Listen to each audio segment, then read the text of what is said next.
आमचे मार्गदर्शक सन्माननीय विष्णू काका हिंगे हे आज गेली 20-25 वर्ष आमच्या या गणेश नगर टावरेवाडीमध्ये या गणेश मंदिराचं काम उभारणीपासून तर जवळजवळ आज या ठिकाणी कोटी, सव्वा कोटीचं, 1.5 कोटीपर्यंतचं काम या ठिकाणी जे झालेली आहेत त्या एक सर्व कामं आमच्या विष्णू काका हिंगे असतील आणि त्यांच्या समेत असणारे सर्व कार्यकर्ते यांच्या मार्गदर्शनाखाली या ठिकाणी ही उभारणी झालेली आहे। आणि गेली 25 वर्ष आम्ही या ठिकाणी हा गणेश जयंती असेल, गणेश उत्सव असेल, आम्ही सर्व ग्रामस्थ या ठिकाणी करत असतो। परंतु गणेश उत्सव असेल, गणेश जयंती असेल, या दोन्ही कार्यक्रमाला काका हे आवर्जून उपस्थित असतात आणि ते आज या ठिकाणी जिल्हा परिषद अवसरी पिंपळगाव गट या गटामध्ये उमेदवारी अर्ज म्हणून त्यांनी भरलेला आहे, उमेदवार म्हणून उभे आहेत।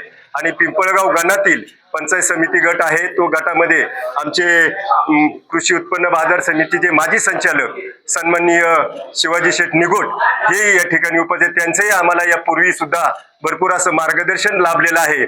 आणि गेली अनेक वर्ष कात्रज दूध संघातून म्हणा किंवा आंबेगाव तालुक्याचे राष्ट्रवादी काँग्रेस पक्षाचे अध्यक्ष या माध्यमातून त्यांनी गावाचाच नव्हे, वाडीचाच नव्हे, तर तालुक्याचा विकास केलेला आहे।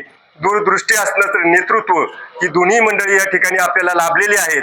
आपण सर्वांनी यांच्या पाठीशी उभं राहून त्यांना भरघोस मताने निवडून आणायचं आहे ही आपल्या सर्वांना विनंती आहे। आमच्या टावरेवाडीतील सर्व ग्रामस्थ असतील, माता भगिनी असतील, आम्ही सर्व तरुण वर्ग त्यांच्या पाठीमागं भरघोसपणे भक्कमपणे उभे आहोत की मी आज तुम्हाला या गणेश जयंतीच्या निमित्तानं गणेश मंदिरापुढे ग्वाही देतो आणि या ठिकाणी थांबतो। आणि या निवडणूक कार्यक्रमाच्या निमित्तानं ज्यांचं नेहमीच आमच्या गावावर नितांत प्रेम राहिलं, गेल्या अनेक दिवसापासून आम्ही लहान असतानापासूनच आम्ही पाहतोय, काका यायचे, नारळ फोडायचे, उद्घाटन व्हायचं, कार्यक्रम व्हायचे, कार्यक्रमामध्ये अनेक विकास कामं काकांच्या माध्यमातून, नामदार दिलीपराव वळसे पाटील साहेबांच्या माध्यमातून या ठिकाणी झाली। खरं तर काकांचं कधी मी आयुष्यामध्ये एवढं पाहिलं नाही, एवढी कामं काकांनी उद्घाटन तालुक्यामध्ये केली। एकाच गावामध्ये केलं, अवसरी फक्त मर्यादित त्यांनी क्षेत्र पकडलं नाही, त्यांनी आंबेगाव तालुक्यामध्ये प्रत्येक गावामध्ये त्यांच्या पद्धतीनं त्यांनी कामकाजामध्ये सहभाग त्या ठिकाणी नोंदवला। त्याच पद्धतीनं पंचायत समितीचे उमेदवार आता शिवाजी शेठ निगोट आहे, मार्केट कमिटीमध्ये त्यांनी अतिशय चांगलं काम त्या ठिकाणी केलं।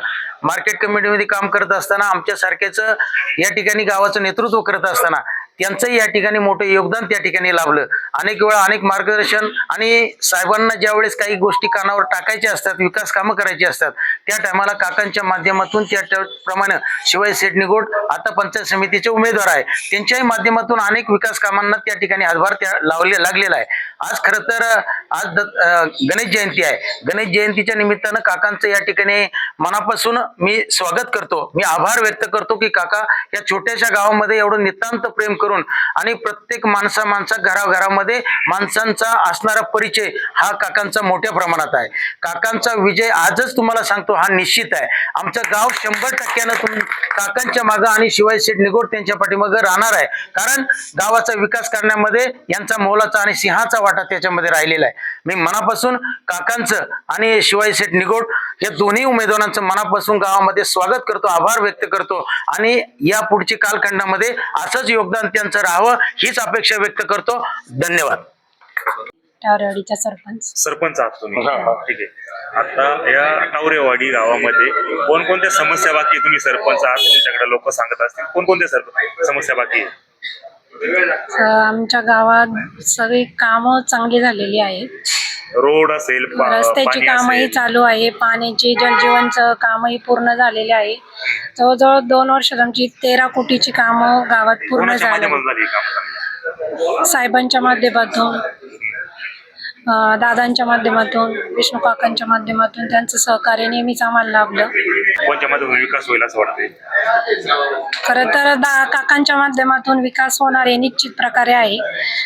काकांना जवळजवळ म्हणजे आम्ही आता जरी अवसरीतही जात असतो, अनेक कार्यक्रम त्यांनी तिथे, नवरात्र असतील किंवा होम मिनिस्टरचे कार्यक्रम, प्रत्येक मळ्यामळ्यातून त्यांना महिलांचा पूर्णपणे प्रतिसाद आहे। खालचा शिवार असेल, बेलसरवाडी असेल, अवसरी, हिंगेमाळा, अवसरी बुद्रुक, टावरेवाडी, म्हणजे प्रत्येक ठिकाणावरून महिलांचा प्रतिसाद काकांना राहणार आहे.